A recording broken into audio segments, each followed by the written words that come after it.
नमस्कार।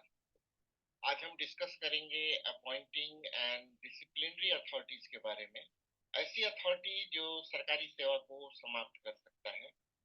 इसी तरह के और भी कंटेंट के लिए आप गिरीश सी प्रसाद के नाम से यूट्यूब पे सर्च कर सकते हैं। सबसे पहले हम डिस्कस कर लें इसके कंटेंट के बारे में।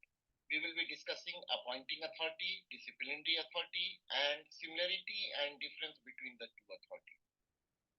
इन अथॉरिटीज का एक क्लियर कंसेप्ट इसलिए जरूरी है कि a minute deviation between the concept and our understanding may impact the final result of the disciplinary proceeding in a great extent.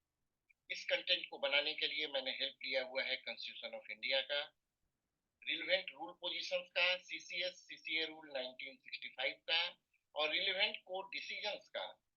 Because court decisions किसी भी कंटेंट को, किसी भी कॉन्स्टिट्यूशनल प्रोविजन को एक बहुत ही डिसिसिव वे में एक्सप्लेन करता है।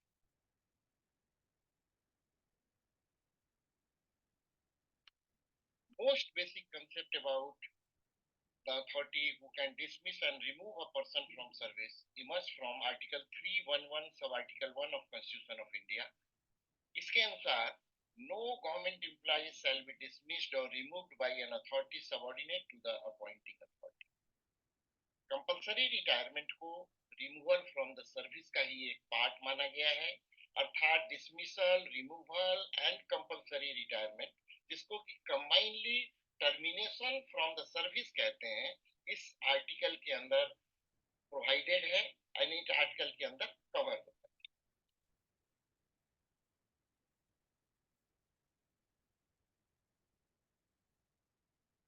इस आर्टिकल के अंदर dismissal and removal as penalty का ही प्रोविजन है, अदर पेनाल्टीज इसमें कवर नहीं।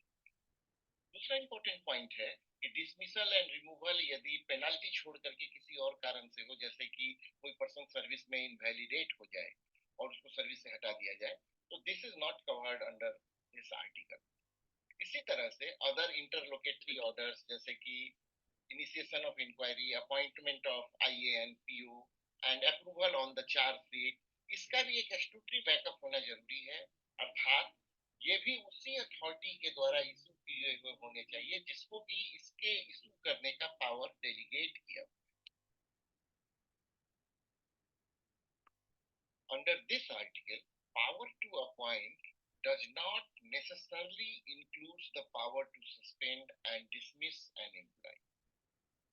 ये तब तक एप्लीकेबल नहीं है जब तक एक्ट एंड रेगुलेशन में इसको एक्सप्रेसिवली नहीं मेंशन किया गया है। सेंट्रल गवर्नमेंट एम्प्लॉइज के लिए इसका प्रोविजन रूल 12 सीसीए रूल 1965 में मेंशन्ड है। For public sector, government companies, nationalised bank etcetera, ये तभी एप्लीकेबल होगा जब इसका प्रोविजन उसके आर्टिकल ऑफ एसोसिएशन, स्टैट्यूट या रूल में एक्सप्रेसिवली मेंशन किया गया होगा। The protection provided under this article is mandatory and इसको अप्लाई करने के लिए किसी के परमिशन की जरूरत नहीं होती है। किसी भी लेजिस्लेशन, रूल या नोटिफिकेशन से इस प्रोटेक्शन को विड्रॉ नहीं किया जा सकता है। कई बार ऐसा होता है कि अथॉरिटीज अपने पावर को किसी को डेलीगेट कर देती है और ये कहती है कि whatever act this person will take, this will be my act. इसको कंसेप्ट ऑफ एजेंसी कहते हैं। सो इस तरह के पावर को कंसेप्ट ऑफ एजेंसी के द्वारा किसी को डेलीगेट नहीं किया जा सकता है या इसको विड्रॉ नहीं किया जा सकता है। सिमिलरली, एम्प्लॉय के साथ कोई ऐसा कॉन्ट्रैक्ट साइन करके कि ये प्रोटेक्शन उस पर एप्लीकेबल नहीं होगा, इस प्रोटेक्शन को विड्रॉ नहीं किया जा सकता।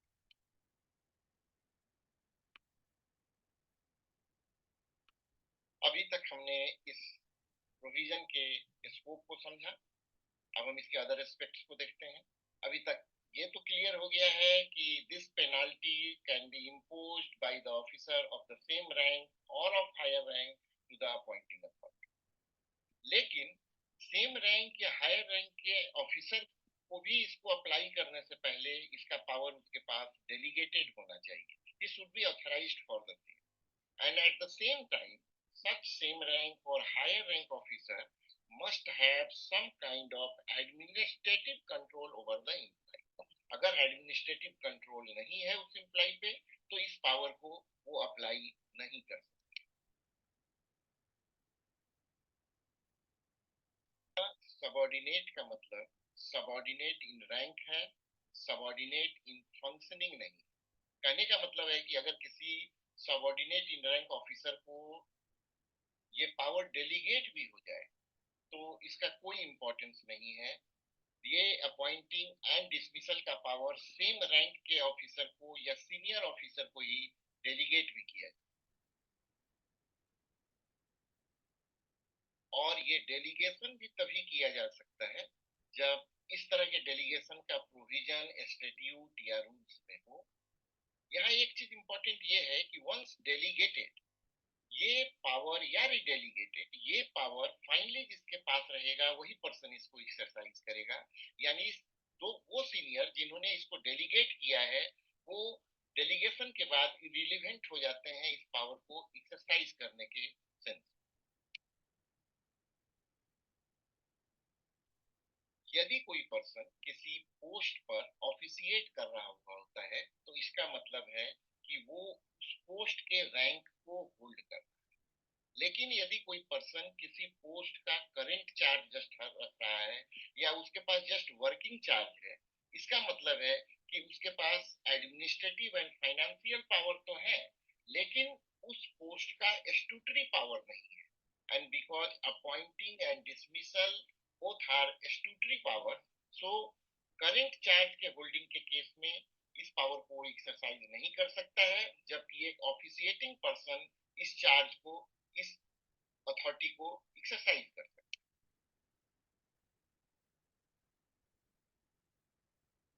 सपोज कीजिए एक पर्सन का अपॉइंटमेंट L14 रैंक के एक ऑफिसर से हुआ है और बाद में ये डिसाइड होता है कि अब इस पर अपॉइंटमेंट L13 रैंक के ऑफिसर किया करें।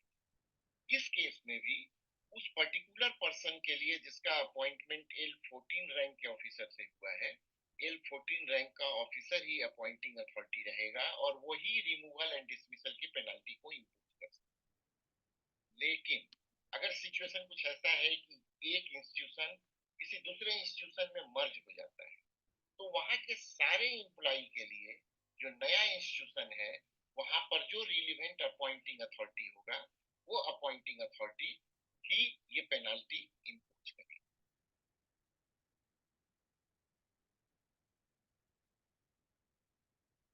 यदि डिसमिसल का ओरिजिनल ऑर्डर इनएप्रोप्रिएट अथॉरिटी के द्वारा इशू तो अपील के बाद इवन एप्लिएंट अथॉरिटी भी इसको रेटिफाई नहीं कर सकता है या ये नहीं कह सकता है कि ये पेनल्टी बरकरार रहेगी।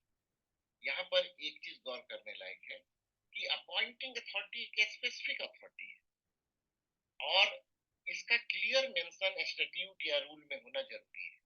सिंपली बिकॉज अपॉइंटमेंट के लिए हायर अथॉरिटी के अप्रूवल की जरूरत है ये इस हायर अथॉरिटी को अपॉइंटिंग अथॉरिटी नहीं बना देता है। लेकिन यदि अपॉइंटिंग अथॉरिटी का कहीं जिक्र ही नहीं है स्टैट्यूट एंड रूल में तब जो अथॉरिटी अप्रूव करेगा अपॉइंटमेंट को ही विल बी द अपॉइंटिंग।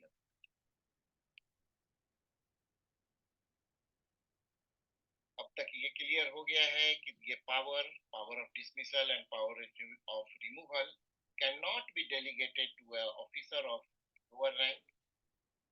लेकिन एडहॉक डिसिप्लिनरी अथॉरिटी अपॉइंट किए जा सकते हैं। ये एडहॉक डिसिप्लिनरी अथॉरिटी क्या होते हैं?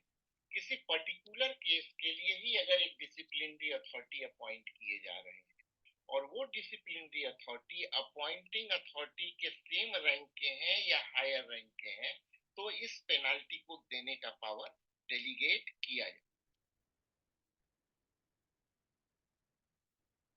ये पनिशमेंट अपीलेंट अथॉरिटी द्वारा तभी अवॉइड किया जा सकता है जब उसके पास केस अपील में गया। अगर केस अपील में ना गया हो तो on first instance appellate authority इस पनिशमेंट को अवॉइड नहीं कर सकता है। लेकिन यदि appellate and disciplinary authority same है यानी कि वही अथॉरिटी पनिशमेंट भी दे रहा है और बाद में अपील भी उसी अथॉरिटी को किया जाएगा।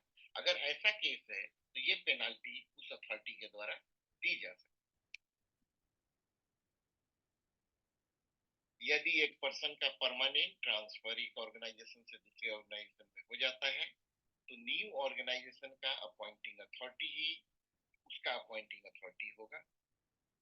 और यदि इस केस में चार्जशीट एक्स ऑर्गेनाइजेशन से इशू है तब भी पेनाल्टी को, रिमूवल या डिसमिसल की पेनाल्टी नेक्स्ट ऑर्गेनाइजेशन का अथॉरिटी ही अवार्ड करेगा।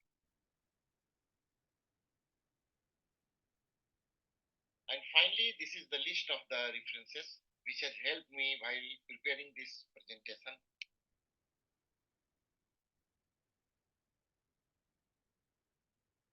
अगर इन रेफरेंसेस के बारे में आपको और ज्यादा डिटेल चाहिए तो आप फर्स्ट स्लाइड पे दिए हुए ईमेल नंबर या व्हाट्सएप नंबर पे मुझसे कांटेक्ट कर